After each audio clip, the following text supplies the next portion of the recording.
Ayan, oh. Nakuha na ni Ayan sa tiyaga yan. Oh. Practice lang. Wala namang nag-umpisa sa na magaling ka agad eh. Diba? Turo lang kunti. Tapos yan, kuha na yan. Yan yung mga bukol. Nire-retouch mo. Kasi sobra. Manipis kasi yung metal stud saka hardiplex. Kaya pag natulak yung metal stud, lumulubo. Kaya ito, tignan mo. Okay na yan. Oh, tignan mo. Hindi naman pang ano eh. Luxury yung finish eh. Oh. Kaya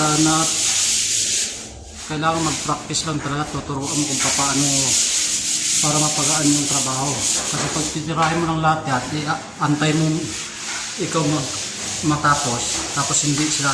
Ako lang magawa. Yung laking bagay yan. Kaya dapat yan.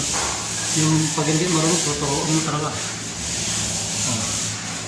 Kukuha sa tiyaga naman yan eh. Tapos double check lang para alam na yung mga kung ano yung papaayos. Ayan. Diba? Oh.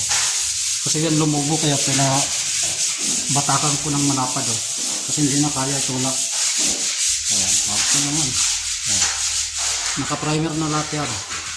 Final coat lang sana kaya lang lumulubo yung mga lugtungan ng Ardiplex. Dahil sobrang nipis ng metal stud. Si Ayan lang sa kalam.